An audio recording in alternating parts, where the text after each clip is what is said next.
கிறிஸ்துவுக்குள் பிரியமானவர்களே, கர்த்தரும் இரட்சகருமாய் இயேசு கிறிஸ்துவின் ஈடினின் நாமத்தினாலே உங்கள் யாவருக்கும் என் அன்பின் வாழ்த்துக்களை தெரிவித்துக் கொள்கிறேன். தேவன் அருளிய அப்பம் பிரேயர் மினிஸ்ட்ரி சேனல் மூலியமாக உங்களோடு சந்திப்பதில் மிகுந்த மகிழ்ச்சிகிறேன். தினம்தோறும் இரவு நேரத்தில் 8 மணிக்கு பரிசுத்த வேதாந்திலிருந்து ஒரு பகுதியை நாம் தியானித்து நம்முடைய குடும்ப பாதுகாப்பிற்காக நாம் ஜெபிக்கிறோம். எரேமியா 17ஆம் அதிகாரம் 9, 10 ஆகிய வசனங்களை நாம் தியானிக்கும் போது நம்முடைய தேவன் எப்படிப்பட்ட தேவன்? சில குடும்பத்திலே என் வாழ்க்கையில எல்லாமே தோல்வியா இருக்கு, கஷ்டமா இருக்கு, வேதனையா இருக்கு, போராட்டமா இருக்குன்னு சொல்லி பல காரியங்கள் புலம்பிட்டு இருப்பாங்க. எல்லாவற்றை பார்க்கிலும் இருதயமே திருக்குள்ளதும் மகா கேடுள்ளதுமா இருக்கிறது. அதை அறியத்தக்கவன் யார்? கர்த்தராகிய நானோ ஒவ்வொருவனுக்கும் அவனவன் வழிகளுக்கும் செய்கைகளின் பலன்களுக்கும் தக்கதாய் கொடுக்கும்படிக்கு இருதயத்தை ஆராய்கிறவரும் உள்ளந்தியங்களை சோதித்தறிகிறவருமாய் இருக்கிறேன். ஹல்லேலூயா. கிறிஸ்துவுக்குள் பிரியமானவர்களே, இரவு நேரத்திலே நிறைய காரியங்களுக்காக நம்ம யோசிப்போம். நம்ம இருதயத்தை பார்த்து தான் நம்முடைய தேவன் ஆசீர்வதிக்கிறார். இருதயத்துக்குள்ளே நம்ம என்னெல்லாம் யோசிக்கிறோம் என்பது தேவனுக்கு தெரியும். மகா கேடு உள்ளதா இருக்கிறது. மகா கேடு ஒரு மனுஷனுடைய வாழ்க்கையிலே இருக்கும்போது ஆசீர்வதிக்கப்பட முடியாது. ஆவிக்குரிய வாழ்க்கையில் ஆசீர்வாதத்தை பெற்றுக்கொள்ளணும், என்ன செய்யணும் சொல்லி பார்த்தா, இருதயம் செம்மையா இருந்துச்சு, இருதயம் பரிசுத்தமா இருந்துச்சு அப்படின்னா 100க்கு 100 ஆசீர்வாதம். கடைசி காலத்திலே உலகத்துக்குள்ள வாழ்றோம். மனுஷனை பார்க்கும் போதே ஒரு மனுஷன் இன்னொரு வாழ்க்கையிலே அவங்களுடைய வாழ்க்கையில ஏதோ ஒரு காரியத்திலே விழுந்துருவாங்க. இயேசுவை நோக்கி பார்த்தால் பூரண ஆசீர்வாதம். ஆனா அவங்க அப்படி பண்ணிட்டாங்களே, இவங்க அப்படி செஞ்சிட்டாங்களே அப்படின்னு சொல்லி மனுஷனுடைய காரியங்களை நம்ம யோசிக்கும் போது நம்ம குறைவாக மாறிவிடுகிறோம். 24 மணி நேர வாழ்க்கையிலே நம்முடைய இருதயம் எப்படி இருக்கிறது, அதை வச்சுதான் பரலோகத்துல தேவன் பரிபூரணமாக ஆசீர்வதிப்பார். அதனால நம்ம எப்படி யோசித்து பார்க்கலாம் அப்படின்னா, இருதயம் எப்படி இருக்கு? மகா கேடு, மகா கேடு, மகா கேடு. இந்த மகா கேடு உள்ள இருக்கிற விதயம் ஆசீர்வாதம் பிரச்சனை இருக்கும். அது 30 வருஷமா இருக்கலாம், 40 வருஷமா இருக்கலாம். எல்லாவற்றை பார்க்கிலும் இருதயமே திருக்குள்ளதும். திருக்குள்ளதும் அப்படின்னா என்ன அர்த்தம் அப்படின்னா, வஞ்சகம், மாறுபாடு உள்ளது. இருதயம் தந்திரம் நிறைந்து இருந்தால் அந்த வீட்டுல சிம்பிளா சொல்லணும் அப்படின்னா சத்துரு உள்ள இருப்பான். சத்துரு அப்படின்னா பிசாசு. அதை ஏன் கொஞ்சம் ஆழமா சொல்ல வேண்டியிருக்கு அப்படின்னா, ஆவிக்குரிய வாழ்க்கையில ஏன் வளர முடியல அப்படின்னு சொல்லிட்டு நிறைய நாளா ஜெபம் பண்ணிட்டு இருப்பீங்க. என் வாழ்க்கையில எனக்கு என்ன பிரச்சனை அப்படின்னு சொல்லிட்டு ஜெபம் பண்ணிட்டு இருப்பீங்க. ஆன்சர் தெரிந்தா மட்டும்தான் நம்ம ஆவிக்குரிய வாழ்க்கையிலே புதுப்பித்துக் கொள்ள முடியும், வளர முடியும். நிறைய காரியங்கள் திருக்குள்ளதும் வஞ்சகம் நிறைந்ததும் மாறுபாடு நிறைந்ததும் ஒரு மனுஷனுடைய வாழ்க்கையிலே ஆசீர்வாதத்துக்கு என்ன பிரச்சனை அப்படின்னு சொல்லி பைபிள்ல ஃபுல்லா வாசித்து பார்த்தா, ஒரு பக்கம் பார்த்தா வஞ்சகமா இருக்கிறாங்க, இன்னொரு பக்கம் பார்த்தா மாறுபாடா இருக்கிறாங்க, இன்னொரு பக்கம் பார்த்தா மகா கேடா இருக்கிறாங்க, ஆபத்து நிறைந்த ஜனமா காணப்படுறாங்க.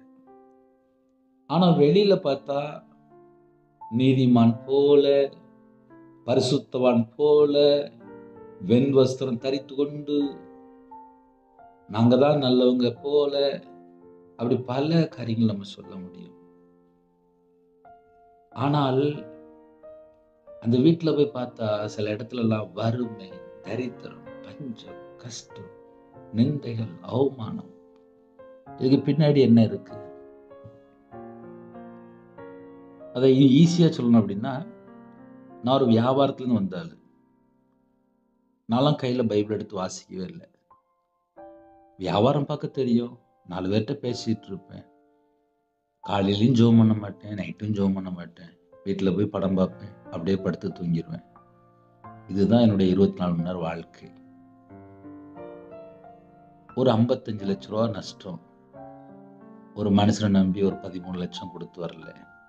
அதுல மாந்திரிகம், விக்கிறதுக்கு, அந்த மனுஷனை நம்பி இப்படி பல லட்சங்கள் போயிட்டு. இந்த மனுஷனை நம்பினதுனால சொந்த வீடெல்லாம் வித்து நடு ரோட்டுக்கு வந்தேன். வியாபாரத்தை வித்தேன். இது எதுக்கு நான் உங்களுக்கு செய்தியில சொல்றேன் அப்படின்னா, எப்படியாவது பணம் சம்பாதிக்கணும், பணம் சம்பாதிக்கணும், பணம் சம்பாதிக்கணும். ஆனா வியாபாரம் மைண்ட். வியாபாரத்தில் இருக்கும்போது எப்படியாவது சம்பாதிக்கணும், எப்படியாவது இன்வெஸ்ட் பண்ணணும், எப்படியாவது லாபம் பார்க்கணும், அவ்வளவுதான். ஆனா கர்த்தரை தேடுற ஒரு பெர்சன்டேஜ் கூட இல்லை. கடையில பார்த்தா ஒரு கிளாஸ்ல, ஒரு கண்ணாடி கிளாஸ்ல தண்ணி ஊற்றி ஒரு எலுமிச்சம்பழம் வச்சு வச்சிருவேன். அது வச்சா கடைக்கு ஒரு சேஃப்டி. கடைக்கு மேலே கத்தாழத்தை போட்டு வச்சிருப்பேன். அது இருந்தால் கடைக்கு ஒரு சேஃப்டி. கல்லா வீட்டில் வத்தல், மஞ்சள், அப்புறம் பூ, அப்புறம் எலுமிச்சம்பழம் இதெல்லாம் உள்ள வச்சிருப்பேன். அப்புறம் மெழுதிரி வித்து வைப்பேன், ஃபோட்டோ வச்சிருப்பேன், ஒரு பொம்மை வச்சிருப்பேன். அந்த பொம்மை வச்சா நிறைய பணம் வருமா, அதையும் உள்ள வச்சிருந்தேன். ஜாதகம் பார்த்துருக்கேன். கர்த்தரை விட்டு தள்ளி போய் துன்மார்க்கமா வாழ்ந்தேனே தவிர, பரிசுத்தம் அப்படின்னா நான் கையில பைபிள் எடுத்து வாசித்தான்னு தெரியும். உண்மை அப்படின்னா நான் கையில பைபிள் எடுத்து வாசித்தேன்னு தெரியும். என்னைக்கு கையில பைபிள் எடுத்து வாசிக்க ஆரம்பித்தனோ, அதுக்கப்புறம் தான் வேதம்னா என்ன, பரிசுத்தம்னா என்ன, உண்மைனா என்ன, நீதினா என்ன. ஒரு மனுஷனோட வாழ்க்கையிலே ஏன் லட்சக்கணக்கா நஷ்டமாகுது? ஏன் ஒரு மனுஷனுடைய வாழ்க்கையிலே மனுஷனே ஆபத்து நிறைந்து காணப்படுறான்? ஒரு மனுஷனை பார்க்கும்போது பக்கத்துல யாரும் போக மாட்டாங்க. அவன் பார்த்தா நார்மலா தான் இருப்பான். இந்த மனுஷன் பக்கத்துல யாரும் போக மாட்டாங்க. மகா கேடு நிறைந்த ஒரு மனுஷனா இருப்பான். மகா ஆபத்து நிறைந்த ஒரு மனுஷனா இருப்பான். அந்த மனுஷன் பக்கத்துல யாரும் போக மாட்டாங்க. அந்த மனுஷன் பார்த்தா தண்ணி அடிச்சுட்டு போயிட்டு இருப்பான். அப்படி இல்லைன்னா கஞ்சா போட்டிருப்பாங்க, இல்லைன்னா விபச்சார அடிமையில் இருப்பாங்க. ஒரு மனுஷனை பார்க்கும்போதே பக்கத்துல போக முடியாது. இதெல்லாம் சில நேரத்துல அவுட்புட் நம்ம சொல்லிடலாம். இன்புட் இருக்குல்ல, திருக்குள்ளதும் வஞ்சகம் நிறைந்ததும். இது எப்படி அப்படின்னா, எப்படியாவது என் வீட்டுல என் பொண்டாட்டி பிள்ளைகள் நல்லா இருக்கணும், நான் நல்லா இருக்கணும், எனக்கு ஒரு கார் வேணும், எனக்கு ஒரு வீடு வேணும். வேலைக்கே போக மாட்டாங்க. எப்படியாவது களவாண்டு சம்பாதிக்கணும், எவனையாவது ஏமாத்தி சம்பாதிக்கணும், இல்லை ஒரு புரோக்கர் சொல்லிட்டு எதையாவது யாரையாவது எக்ஸ்ட்ரா ரேட் வச்சு வித்துடணும், டாக்குமெண்ட்டை ஏமாத்தி வித்துடணும், எப்படியாவது மாமியார் வீட்டு சொத்தை ஃபுல்லாக நம்ம வீட்டுக்கு கொண்டு வந்துடணும், சொந்தக்கார வீட்டு சொத்தை ஃபுல்லாக நம்ம வீட்டுக்கு கொண்டு வந்துடணும். இதெல்லாம் மகா கேடு. உண்மையா வேலை பார்த்தா தேவன் கூட இருப்பார். கையின் கிரியலை ஆசீர்வதிப்பார். வேலை செஞ்சுதான் சாப்பிடணும் அப்படி சொல்லி பைபிள் ரெக்கார்டு. ஆனால் அடுத்தவன் குடும்பத்தை கெடுத்து, அடுத்தவனுடைய வாழ்க்கையை கெடுத்து, அதெல்லாம் மகா கேடு. அதான் மாறுபாடு, அதான் வஞ்சகம். அப்போ ஒரு குடும்பத்திலே ஆசீர்வாதத்துக்கு தடை என்ன அப்படின்னா, கர்த்தரை சார்ந்து கொள்ளாமல் மனுஷனை சார்ந்து கொள்ளும் போது அந்த குடும்பம் பாதிக்கப்பட்டுரும். அதை ஏன் நான் உங்களுக்கு சொல்லித்தரேன் அப்படின்னா, நிறைய குடும்பத்திலே மனுஷனை சார்ந்து டெய்லி நடப்பாங்க. அவங்களுடைய வாழ்க்கையிலே ஒரு மாறுபாடு இருக்கும், ஒரு வஞ்சகமும் கூட இருக்கும். ஏன் அப்படின்னா, அந்த மனுஷனை வச்சுதான் சாதிக்கணும் அப்படின்னு சொல்லிட்டு ஒரு வேலைக்கு பல லட்சங்கள் லஞ்சம் கொடுக்குறாங்க. 1 ரூபா இல்லை, 2 ரூபா இல்லை, ஒரு நல்ல ஒரு பொசிஷனில் ஒரு வேலைக்கு வர்றதுக்காக பல லட்சங்கள் லஞ்சம் கொடுத்து ஒரு வேலையில போய் உட்கார்றாங்க. அதுவும் தந்திரமா போய் உட்கார்றாங்க. இன்னொரு குடும்பத்தை ஏமாத்தி ஒரு நல்ல பெரிய பொசிஷன்ல போய் உட்கார்றாங்க. அதுக்கு பேர் தான் மகா கேடு. ஒன்றும் இல்லை, நியாயமா ஒரு வேலை கிடைச்சிது, நியாயமா போய் உட்கார்ந்தோம் அப்படின்னா அதுல கர்த்தர் கூட இருப்பார். ஒரு வேலைக்காக ஒரு லஞ்சம், ஒரு வேலையை வாங்கி கொடுக்க லஞ்சம், அந்த இடத்திலே இயேசு கூட இருக்க மாட்டார், பேய் தான் கூட இருக்கும். நிறைய குடும்பத்திலே ஆபத்து அப்படின்னா என்னன்னு தெரிய மாட்டுக்கு. மகா கேடு உள்ளதுமாய் இருக்கிறது. நல்லா யோசித்து பாருங்களேன். யூடியூப்ல ஆன்லைன் மூலியமா செய்தி கேட்குறீங்க. சில குடும்பத்தில் சில தாய்மார்கள் ஜெபிக்கும் போது சொல்லுவாங்க, பிரதர் கர்த்தருக்கு ஸ்தோத்திரம் பிரதர், உங்களுடைய வீடியோவை நாங்கள் தவறாம கேட்டுருவோம் பிரதர், எங்களுக்கு அது பிரயோஜனமா இருக்கு. அது அவங்களா சொல்லக்கூடிய வார்த்தை. என்ன காரணம்? நான் ஊழியத்துக்கு வர முன்னாடி பல மெத்தட்ல பாதிக்கப்பட்டிருக்கேன், கஷ்டப்பட்டிருக்கேன். கையில் பைபிள் எடுத்து வாசித்து பார்த்தா பைபிள் வசனத்துக்கு நான் கீழ்ப்படியவே இல்லை. நான் விக்கிரத்தை போய் நம்பிட்டேன், மனுஷனை நம்பிட்டேன். ஆனால் கையில் பைபிள் எடுத்து வாசித்துட்டு, மனுஷனை நம்பாதப்பா, அவன் வேஷம் போடுறான், சுவாசம் உள்ள மனுஷனை நம்புவது விட்டு விடு, நம்பப்படுவதற்கு அவன் எம்மாத்திரம். அப்போ இப்படிலாம் பைபிள் ஸ்டேட்மெண்ட் இருக்கு. சத்தியத்தை அறிவீர்கள், சத்தியம் உங்களை விடுதலையாக்கப்படும். ஒருவேளை சில குடும்பத்தில் வாலிப வயசுல ரட்சிக்கப்பட்டிருப்பாங்க, தேவனுக்கு பிரியமானபடி வாழ்ந்திருப்பாங்க, இதயத்துக்குள்ள உண்மை இருக்கும், இதயத்துக்குள்ள பரிசுத்தம் இருக்கும், அவங்கெல்லாம் தேவனுக்கு பிரியமானவங்க. ஆனா வீட்டுக்கு வந்த மருமகள்கிட்ட தான் மகளை போல பார்க்க மாட்டாங்க. கல்யாணம் முடிக்கிறதுக்கு முன்பாகவே வீட்டில் பையன் இருப்பான், நிச்சயம் பண்ணும்போது எவ்வளோ போடுவீங்க, எவ்வளோ தருவீங்க, நாங்கள் குடும்பத்தில் எல்லாரும் எதிர்பார்க்குறாங்க, எவ்வளோ செய்வீங்க, 1 கிலோவா 2 கிலோவா 5 கிலோவா, இப்படி கிலோ கணக்கில் பேசும்போது அங்கே இயேசு எப்படி கூட இருப்பார்? ஏன்னா இப்போ நிறைய வீட்டில் கல்யாணங்கிற பேரில் லட்ச லட்சம், இல்லை கோடி கோடி, இல்லை நகை நகை, இதுதான்.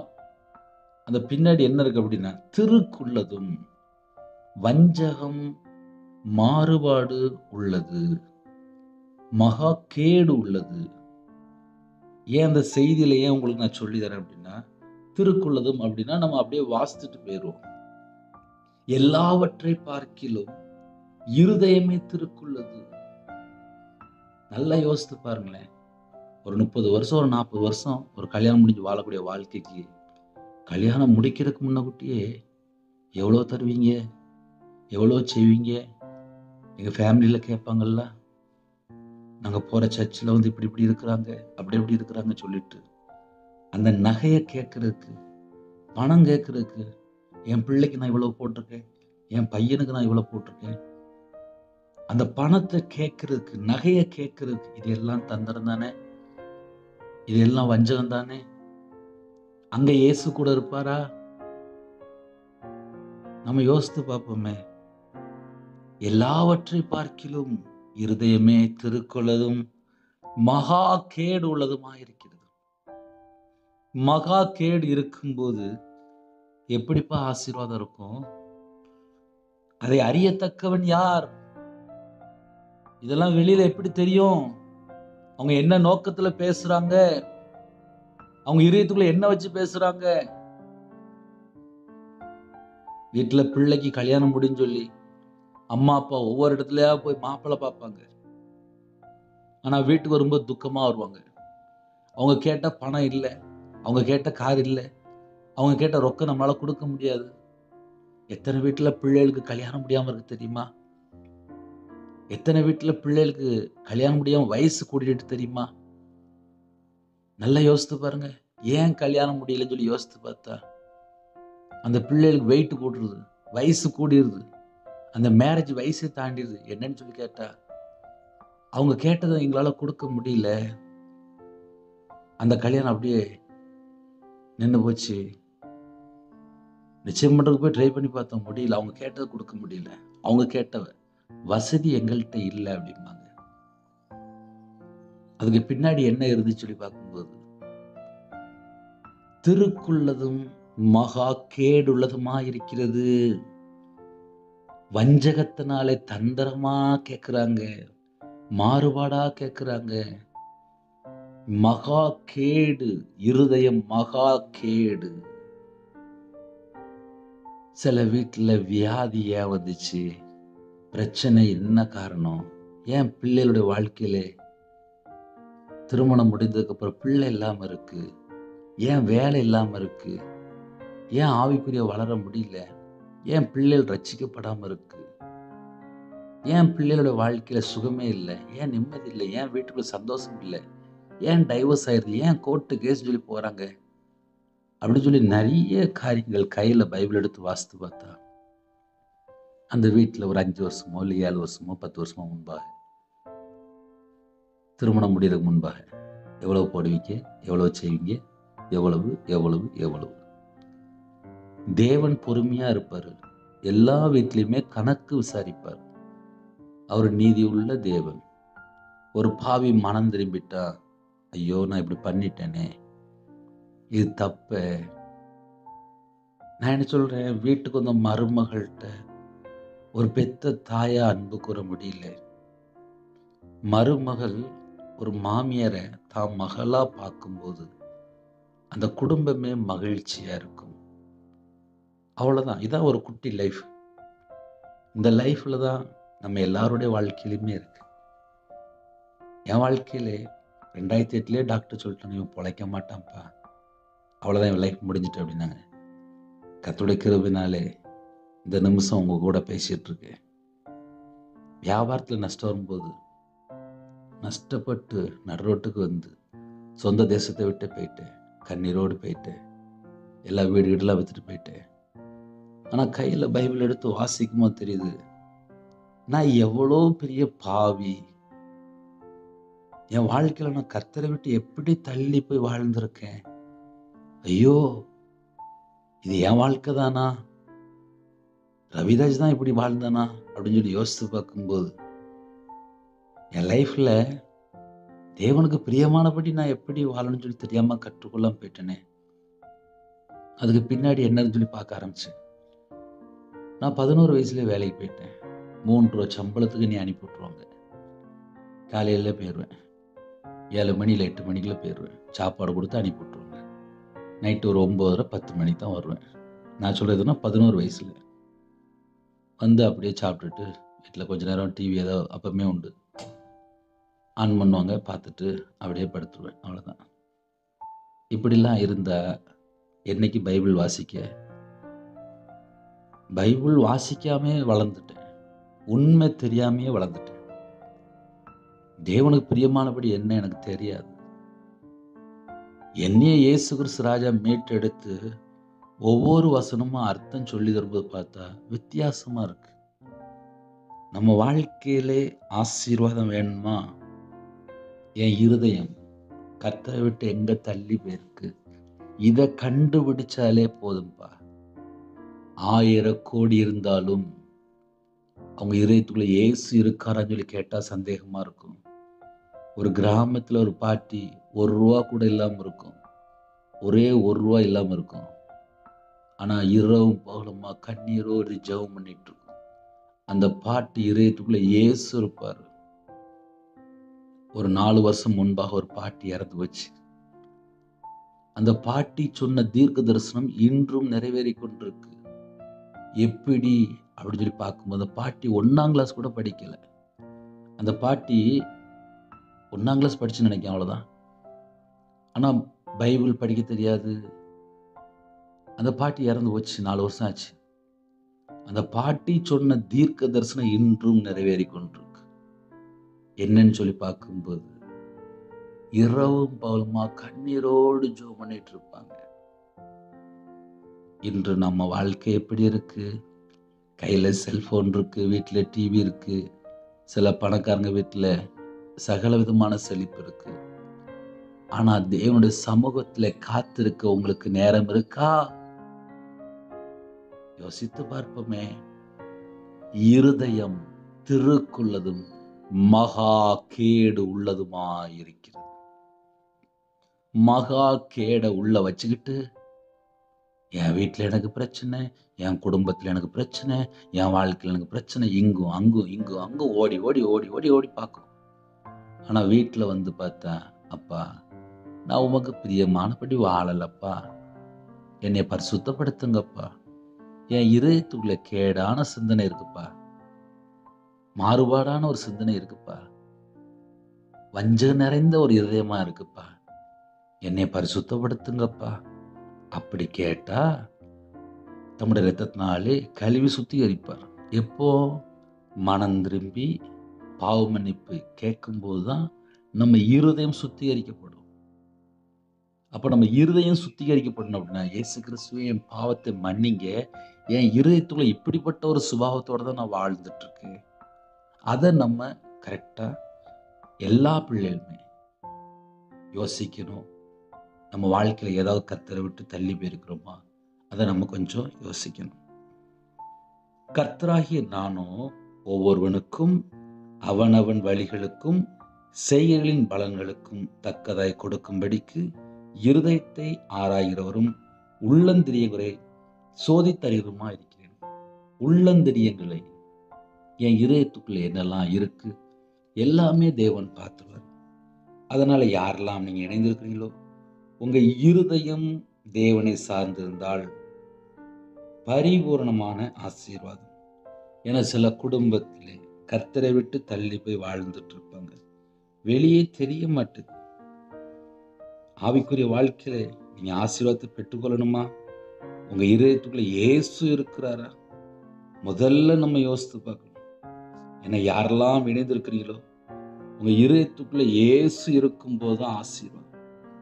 இன்று உங்க வாழ்க்கையில விடுதலை வேணுமா, ஆசீர்வாதம் வேணுமா, சுகம் வேணுமா, பலன் வேணுமா, என்ன வேணும்? ஆனா அதுக்கு முன்பாக நம்ம என்னதமா யோசித்து பார்க்கணும். என் இருதயத்துக்குள்ள இயேசு இருக்கிறார், அந்த நம்பிக்கை முதல்ல நமக்குள்ள இருக்கு. நிறைய குடும்பத்தில் இணைந்திருக்கிறது. கர்த்தராகிய நானோ ஒவ்வொருவனுக்கும் அவனவன் வழிகளுக்கும், அப்படிதான்ப்பா தேவன் தருவாரு. என் வாழ்க்கையில 24 மணி நேரம் கர்த்தரை விட்டு எங்க தள்ளி போனேன், அதை முதல்ல தேவன் பார்ப்பாரு. எந்தெந்த காரியத்துல நான் மனம் திரும்பிட்டேன் அதை தேவன் பார்ப்பாரு. தேவனோட சமூகத்துல அர்ப்பணித்து பரிசுத்தமா வாழ்றேன்னா இன்னும் அசுத்தமா இருக்கா பார்ப்பாரு. நன்மை செய்யறேன்னா தீமை தொடருதா தேவன் பார்ப்பாரு. வஞ்சகம் நிறைந்த இதயத்தோட இருக்கானா, சுத்த இதயத்தோட இருக்கானா தேவன் பார்ப்பாரு. மாறுபாடா இருக்கானா இல்ல உண்மையா இருக்கானா தேவன் பார்ப்பாரு. அதனால இணைந்திருக்கிற குடும்பம் ஆசீர்வதிக்கப்படணும் அப்படின்னு சொல்லி ஒருவேளை நீங்க நிரம்பி, எனக்கு நிரம்பின அபிஷேகம் வேணும், நான் நிரம்பி வழியணும், என் வாழ்க்கையில் ஆவிக்குரிய வாழ்க்கையில நான் வளரணும் அப்படின்னா இன்னைக்குள்ள செய்தி ஒரு முக்கியமான செய்தி. அவன் வழிகளுக்கும் செய்கைகளின் பலன்களுக்கும் தக்கதாய் கொடுக்கும்படிக்கு இருதயத்தை ஆராய்கிறவரும் உள்ளந்திரியங்களை சோதித்தறிவருமாய் இருக்கிறேன். இதெல்லாம் பார்த்துதான் உங்க குடும்பத்தை ஆசீர்வதிப்பார். ஒரு சின்ன ஜெபம் பண்ணி முடிக்க போறேன். கண்களை மூடி நாம் ஜெபம் செய்வோம். அன்பின் கர்த்தாவே, உண்மை நன்றியோடு துதிக்கிறோம்ப்பா, ஸ்துதிக்கிறோம்ப்பா. கொடுக்கப்பட்ட சத்தியத்துக்கு ஸ்தோத்திரம். எங்க வாழ்க்கையில கர்த்தரை விட்டு நாங்கள் எங்க தள்ளி போயிருந்தோமோ மன்னிச்சிருங்க. மன்னித்து எங்க இதயத்தை சுத்திகரிங்க. எங்க இதயத்துக்குள்ளே இயேசு கிறிஸ்து ராஜா வருவதற்கு தடையா இருக்கிற எல்லா தீய காரியங்கள், கேடான காரியங்கள், திருக்குள்ள காரியங்கள், மாறுபாடான காரியங்கள், தந்திரமான காரியங்கள், கர்த்தரை விட்டு தள்ளி போற அசுத்தமான காரியங்கள் எதுவா இருந்தாலும் இயேசு கிறிஸ்து ரத்தத்தினாலே, இயேசு கிறிஸ்து நாமத்தினால எல்லா பொல்லாத கிரிகள் சுட்டு எரிக்கப்படட்டும். இயேசு கிறிஸ்து ரத்தத்தினால, இயேசு நாமத்தை சுட்டு எரிக்கப்படட்டும். எங்க இதயத்துக்குள்ள இயேசு கிறிஸ்து ரத்தத்தினால கழுவி எங்க இருதயத்தை புது இருதயமா மாற்றுங்க, சதையான இருதயமா மாற்றுங்க. உம்முடைய நல்ல ஆவியை தாங்க, உணர்வுள்ள ஆவியை தாங்க. இரவு நேரத்தில் ஜெபிக்கிற குடும்பத்துக்குள்ளே சமாதானத்தை கட்டிடுங்க, ஆசீர்வாதத்தை கட்டிடுங்க, விடுதலை கட்டிடுங்க, சுகத்தை கட்டிடுங்க, பலவீனத்தை எல்லாம் நீக்கி போடுங்க. பரிபூர்ணமான அப்பா விடுதலை உண்டாகட்டும். தேவ சமாதானம் ஒவ்வொரு குடும்பத்திலும் உண்டாகட்டும். இரவு நேரத்தில் ஜெபிக்கிற குடும்பத்தை கர்த்தர் ஆசீர்வதித்துருங்க. அவங்களுடைய தலைமுறை ஆசீர்வதித்துங்க. நைட் நேரத்தில் டிராவலிங் இருக்குங்க எல்லா குடும்பத்தையும் கர்த்தர் பாதுகாத்துங்க. நைட் நேரத்தில் வேலை பார்க்குறவங்க எல்லா குடும்பத்துக்கும் சகல விதமான பாதுகாப்பு தாங்க. உங்களோட ரத்த கொட்டைகளை வேல் அடைத்து மூடி மறைத்து பாதுகாத்துங்க. எங்கள் வீடு முழுவதும் இயேசு கிறிஸ்து ரத்தங்களை விட்டும் எங்கள் வீட்டுக்குள்ளே இயேசு கிறிஸ்து ராஜா வர வேண்டும், எங்கள் இதயத்துக்குள்ளே வர வேண்டும். உங்களுடைய கரத்தில் அப்படின்னும் இன்பமான தூக்கம் தாங்க. அதிகாலையில் எழுப்பிடுங்க. தேவையில்லா சொப்பனங்கள் எல்லாவற்றையும் விலக்கி வரக்கூடிய காரியத்தை வெளிப்படுத்துங்க. தடைகளை நீக்குங்க. எல்லா குடும்பத்தில் உபத்திரத்தில் கர்த்தர் மாற்றித்தாங்க. கடன் பிரச்சனை மாற்றித்தாங்க. குடும்பத்தில் உள்ள எல்லா தடைகளும் நீக்கி சகல குடும்பத்தை மாசுடைங்க. வேலை வாய்ப்புகளை தாங்க ராஜா. வீடு கட்டணும்னா தடையெல்லாம் நீக்கி கர்த்தர் கிருபை செய்யுங்க. படிக்கிற பிள்ளைகளுக்கு ஸ்தோத்திரம். ஃபர்ஸ்ட் ரேங்க் எடுக்கிறது கிருபை செய்யுங்க. கற்பனை ஜீவினம் கர்த்தர் மனமிறங்கி ஆசுவீங்க. மாசமாக இருக்காங்க, டெலிவரி போடுறாங்க, கர்த்தர் கூடுங்க. பிள்ளைகளுக்கு வயசு அதிகமாகிட்டு போது எல்லா தடையெல்லாம் நீக்கி ஆசுவீங்க. திருமணம் முடிந்ததுக்கப்புறம் சமாதானம் இல்லாத வாழ்க்கை எல்லா குழப்பத்தை எல்லாம் நீக்கி அந்த எல்லா கிரியிலும் அழிக்கப்படட்டும். இயேசு கிறிஸ்து நாமத்தை சுட்டு எரிக்கப்படட்டும். உங்கள் பிள்ளைகளுக்கு சமாதானத்தை எடுங்க. இந்த வருஷத்துல பரிபூர்ணமான ஆசீர்வாதத்தை எடுங்க.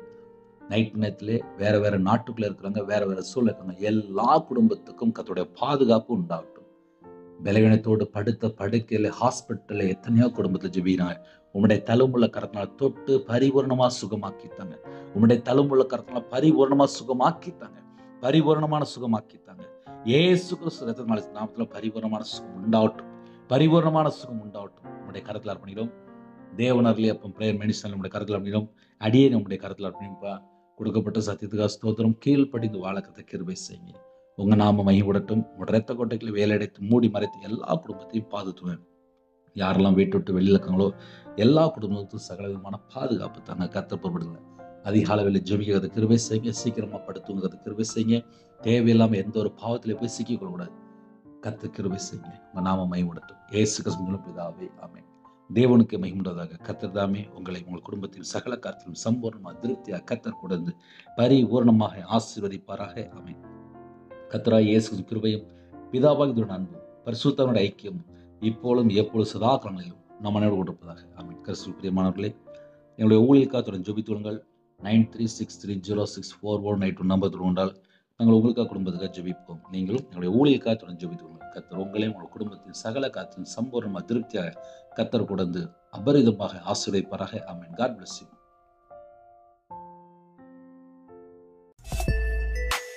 Thanks for watching.